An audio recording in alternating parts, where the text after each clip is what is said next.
Hey, Storypillar friends. It's me, Meg. Grown-ups. Sneak, Bean, Sparky, and I are looking for volunteers to help spread the word about Storypillar. If you and your kids love Storypillar and you're willing to help us find fresh ears to join our silly-tastic community, shoot an email to info@storypillar.com for details. Also, grown-ups, if your family's on the hunt for even more fantasterific summer listens, check out our newest pod friend, Koala Shine. Here's narrator Kelly McBride with everything you need to know. Are you struggling to peel your kids away from the TV on the weekends? Are you tired of being pelted with, "Are we there yet?" on long journeys? Tune in to Koala Shine, a new kids' story show with crazy adventures taking you all over the world. We'll meet peculiar characters, hear cool facts and jokes, and hopefully learn a thing or two. There's even the chance for your kids' voices to be on the pod. Koala Shine is mindful, fun entertainment on the move, designed to broaden minds, boost confidence, and spark curiosity. You might just love it as much as your little ones. Just search Koala Shine wherever you get your podcasts. And away we go! Koala Shine! Okay, ready for the show? Hello, everybody! It's me, Sneak, your super smart glow-in-the-dark caterpillar best friend with red sneakers! Ooey bluey! Wouldn't it be cool if I could actually glow in the darky, Sparky? Like a star, but with 348 toes and pumped up on gummy centipede sugar! Twinkle, twinkle, Captain Sprinkle! Anywho, chicken shoe, thanks for stopping by for this week's Sneak Attack! We'll talk about where we're headed for next week's story. Here's some amazing ripperoo animal facts and laugh our tentacles off with some amazing jokes. Ready? Next week we're headed to Chile! Chile! Squawk like a blue jay 'cause we're headed to Chile! Squawk! Chile, Chile. What rhymes with Chile? Oh, beret, like those flat French hats. Oh, souffle, also French and cheesy and puffy and yamma-wumma-roo. Ballet, like a dance blue jay. Hold on to your belly buttons, people, 'cause this is gonna be good. Ready? Let's make a souffle inside our berets, hop on a blue jay, and dance a ballet all the way to Chile. Chile is a country on the west coast of South America. It's just south of Peru, west of Argentina, and southwest of Bolivia. It's kind of shaped like a gigantic skinny mini noodly woodly poodly because even though it's over 4,000 kilometers or 2,600 miles from north to south, it's only 350 kilometers or 200 miles at its widest point, which, chicken stitch, makes it only about as wide as the length of the Grand Canyon in the southwestern United States. But coconut, even though it's skinny mini winny, Chile is also stuck to its armpits with cool geographical features, like the Atacama Desert in the north, which happens to be the world's driest desert, the Andes Mountains in the east, and fjords, which kinda sounds like the noise you should make when you're flinging a spaghetti noodle at the fridge to see if it's done. Fjord! Fjord! Fjord! But they're actually just seawater-filled canyons along Chile's southern coast.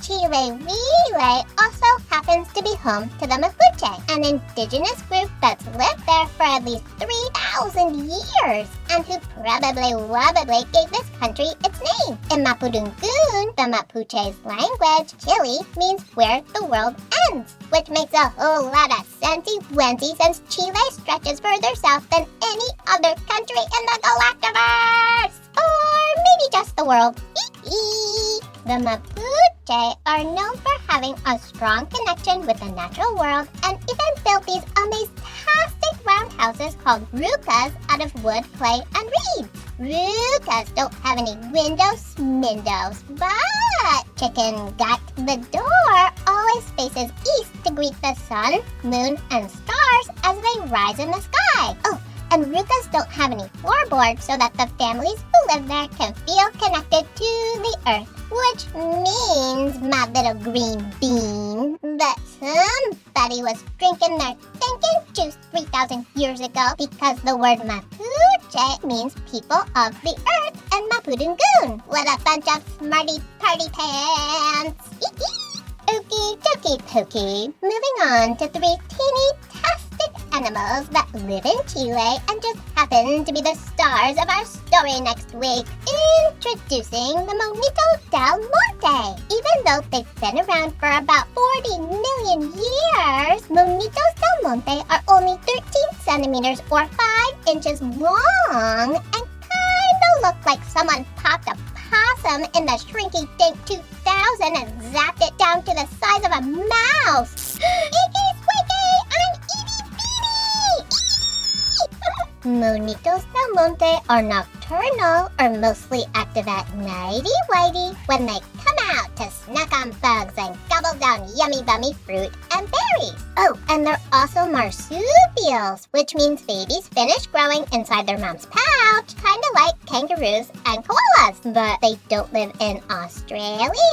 Monitos del Monte live in the forests of Chile and Argentina, where they zip around the treetops at top speed and can climb 1 meter or about 3 feet per second. That would be like if you could climb a 3-story building in less than a second. Oh, and since Monitos del Monte glow pink under ultraviolet light, maybe they're actually smatchily shrinky-dinky glow-in-the-dark superheroes. Look out, Flash! It's Monito del Monte time! Whoosh! Squeak!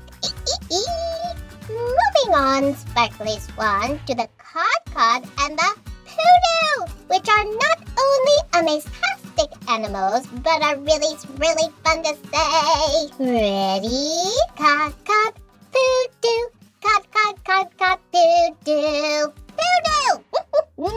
The Kodkod kinda looks like someone slapped a kitten's head onto an itty-bitty leopard's body and glued a black and gold raccoon's tail to its butt. Kodkods are actually the smallest wildcat in the Western Hemisphere and only weigh about 5 pounds or 2 kilograms. That's about as much as a gallon of milk or a large bottle of soda pop. Oh, and just like the Monito del Monte, Kodkods are amazing ripperoo tree climbers. Get your claws out, baby, we're going up. And lasty but not leasty beasty is the Pudu. Pudus are the smallest true deer species in the world and only grow to be about 15 inches or 40 centimeters tall, about the size of a red fox.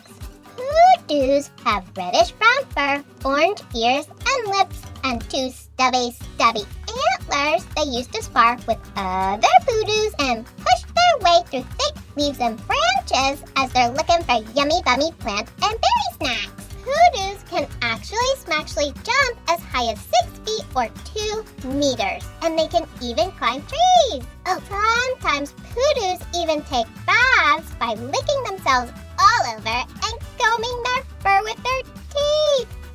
Pooh, don't forget to floss after, am I right? Okie dokie, hokey pokey. Now it's time for my favorite part, joke time.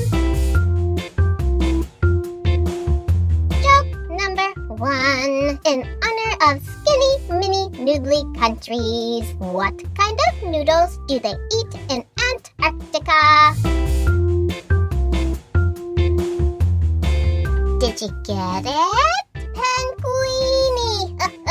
Like linguine, a type of pasta, but penguini because penguins live in Antarctica.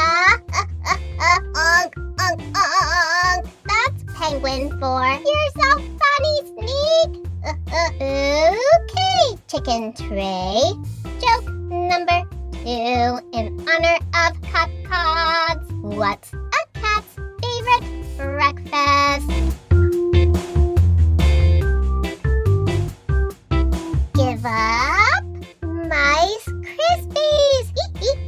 Get it? Like Rice Krispies, but Mice Krispies because cats are always trying to snack on mice. Poor little mousy wosies. Okay, that's it. Potato chip grown-ups. Don't forget to stop by our Ko-fi page if you're interested in supporting more fantastic episodes of Storypillar. Oh, and Defaroony Toonies, stop by our online Storypillar store at storypillarstore.threadless.com and load up on all kinds of amazing-tastic swag featuring yours truly and Meg and Sparky and Beanie Weenie Genie. Oh, and if you're interested in sharing an unstick trick for the second half of Storypillar Season 3, have your grown-ups shoot an email to info@storypillar.com. They can also head to the episode notes for links to all the amazing-tastic things we talked about on today's episode. Alrighty, nutty-lutty, thanks for joining me for this week's Sneak Attack! I can't wait to laugh my flippy floppies off with you next time. Bye! I love you! Hey, Storypillar friends. It's me, Meg, Grownups. If you and your kids are on the lookout for a fresh take on fairy tale favorites, check out the Bearily Bear podcast, a Common Sense Media Best Podcast of 2022. Every Bearily Bear fairy tale features empowered princesses from diverse backgrounds that are more than capable of saving themselves should the need arise. Join the adventures of Lamai, Adila, Princess Amira, and many more at bearilybear.com or wherever you get your podcasts.